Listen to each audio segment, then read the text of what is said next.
Tingyun, one of the by far most mysterious and interesting characters that we've seen in Honkai Star Rail. Now of course, on surface level, she seems ordinary, right? Just like any other Shinjo character, or any other Foxian for that matter, right? But of course, as we've seen in the climax for the Shinjo Lofu Trailblaze mission, we saw Tingyun get her neck snapped, and thus of course arose Phantylia, who eventually of course we find out to be the main villain for the Shinjo Lofu arc.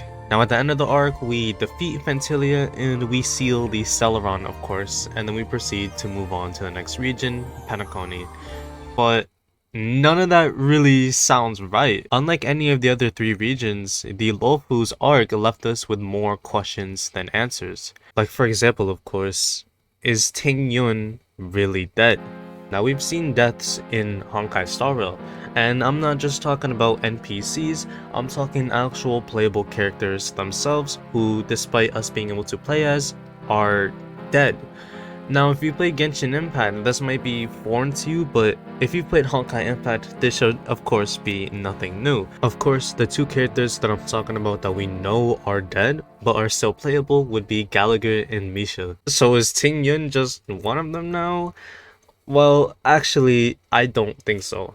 So of course, let's just address the most obvious question, is Tingyun really dead? Now the simple answer to this is no, not at all. And there's two possibilities that could have resulted in Tingyun not actually dying from that neck snap. Now there's two possibilities because there's a little bit of conflict with the dialogue, so whichever one of these two is actually fact is unknown, but the first possibility is that the Tingyun that we saw in the game was just a copy of her that Phantylia had created. Now we have actually seen doppelgangers as a canonical thing within the Honkai Star Rail universe, such as in a very specific world quest that takes place in the Herta space station.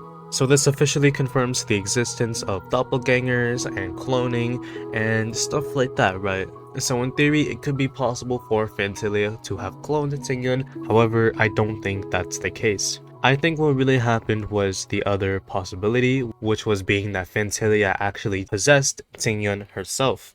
And the Tingyun that we saw in the Trailblaze mission, despite being possessed by Phantylia, was still Tingyun herself. Now of course, how did she survive that neck snap if she's not dead? Well, you gotta remember that Tingyun isn't human. She's a Foxian. And there's actually a little bit of info on Foxians within the game itself that proves how different they are compared to humans. So of course they do look similar, however, unlike humans, which in real life of course they have a lifespan of about between like mid 70s to early 80s, Foxians have a lifespan of 250 to 450 years, and the median age of natural death for Foxians is 307 years. More so, during the vast majority of a Foxian's life, a large number of all-powerful stem cells are stored in numerous organs of their body. These all-powerful stem cells will continuously repair the physical body of Foxians, allowing aging and damage to be healed in a short period of time. So basically, Foxians can't die unless it's via natural means. Now by default, this means that Tingyun couldn't have been killed from that neck snap, and of course this would also apply to other Foxians like Yukong, Fei Xiao, Zhao Chu. So if Tingyun's not dead, then the next question would be where? Where is she? Well, of course we know that she's somewhere on the Shinjo, but that doesn't give us a lot of leads. The Shinjo is pretty big. This is an entire region. Of course, for now, that would be an unsolved mystery, but it won't be for very long. You see, back in the version 2.1 special program, there were a couple prophecies that were stated from the developers themselves. One being a simulated universe revamp, which would turn out to be Divergent Universe.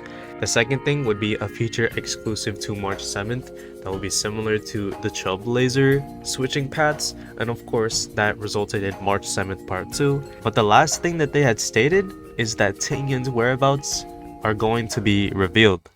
Now, we don't know exactly when this will happen, but at the same time we kinda do. You see, back then, the devs had stated that all three of these were going to happen within this year, 2024. And two of those three things had already happened. Now, if the devs were to have stated that Tingyun's whereabouts are just as important as something as big as Divergent Universe, which power crept Simulated Universe and turned it into like a mid-game mode, and March 7th Part 2, who became the second ever character in the game to be able to switch paths and elements, then chances are we're probably going to be seeing more than just Tingyun coming back. We could be seeing another 5-star variant. Like I said earlier, if you played Genshin, you might not be familiar with stuff like this, but in Honkai Impact, this is nothing new. Like I said, there are playable characters in Honkai Impact who have canonically died in the game's story, but that's not the only similarity that Honkai Impact and Honkai Star Rail have. Of course, they're both Honkai games, so they have a lot of similarities, but another thing that they have in common are multiple variants of the same character.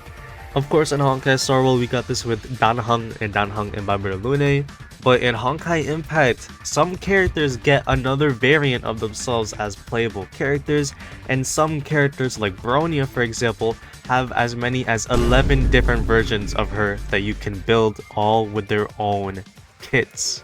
And if Tingyun were to become a playable 5-star this year, then that means we could be seeing her reveal in version 2.5, which we know is going to be another Shenzhou update because of the drip marketing, and that can make her playable finally in version 2.6.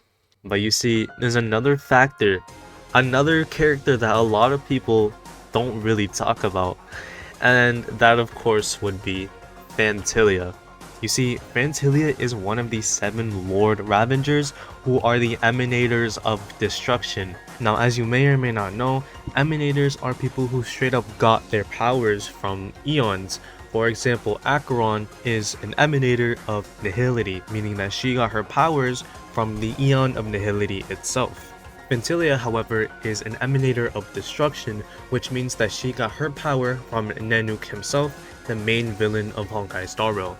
And now we know Acheron is strong as hell, but Phantylia could very well be just as strong, as not only is she an emanator of destruction, but also we never officially defeated her. She never died. While yes, we did defeat her in a traditional sense, we never ended up truly defeating her. She just reverted back to her Heliobi form and just kinda left. This isn't the first time that we've seen a main villain for an arc have their fate go undecided. If we of course move forward to Penacony, Sunday's fate is also undecided. The last thing that we saw was him and Jade, but that's about it. Sure, he was in shackles, but the scene implied that that might not be the last time that we've seen Sunday. So of course, where is Tingyun? I mean, we just kind of left her body after we were done with the story. Where is Phantylia? What actually happened to Tingyun and Phantylia? Why did Phantylia choose Tingyun over any other character to possess? Who is the Tingyun that we actually play as? And that is the unsolved mystery of Tingyun.